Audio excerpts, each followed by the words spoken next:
નમસ્કાર ખેડૂત મિત્રો, હું અક્ષય ગણજારિયા ગેમકો એગ્રી સાયન્સમાંથી આપ સૌ મિત્રોનું હાર્દિક સ્વાગત કરું છું. આજે આપણે આવી પહોંચ્યા છીએ ભાણવડ તાલુકાના ગુંદા ગામે કે જ્યાં પ્રગતિશીલ ખેડૂત છે ગેમકો એગ્રી સાયન્સની દમદાર પ્રોડક્ટ સીરમ અને સીડકોટનો યુઝ કરેલો છે. તો આપણે એની પાસેથી પૂછશું કે એને કેવા કેવા બેનિફિટ મળેલા છે.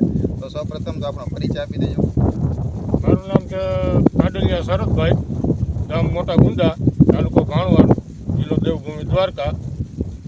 મારે આ બધે પ્લોટિંગમાં કોટ માર્યો છે, ઓકે શેરરૂમ અને સીટકોટ. ઓકે તો આપણે એક મણ બિયારણની અંદર તમે સીરમ અને સીડકોટનો કેટલો ડોઝ રાખીને બેના 40 ml નો ડોઝ મારેલો છે. ઓકે. અને અત્યારે ખેડૂત મિત્રોની એક સમસ્યા એ પણ છે કે દવાને પટ મારી અને કેટલો ટાઈમ સુધી દાણાને સુકવવા દેવું. તો તમે કઈ રીતના કરેલું છે? અમે 4 વાગે આગલે દિવસે માર્યો હતો પટ, બરાબર અને બીજા દિવસે અમે 10 વાગે વાવ્યું સુકાવીને એકદમ. બરાબર છે. તો ઘણા ખેડૂત મિત્રો એવું કરે છે કે દાણાને પટ મારી અડધી કલાકની અંદર વાવી દે છે, તો એ ખોટી રીત છે.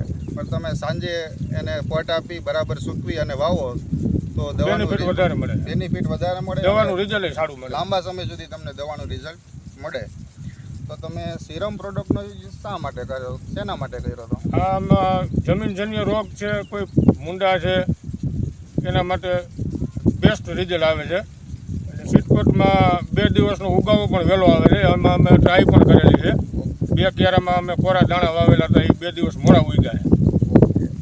અને તમે સીટકોટનો યુઝ કર્યો તો અત્યારે તમે સુકારો ક્યાં જોવા મળે છે? ક્યાંય આખા પ્લોટિંગમાં ક્યાંય છે જ નહીં. આખો 25 વીઘાનું વાવેતર થયું છે અત્યારે મારે. બરાબર.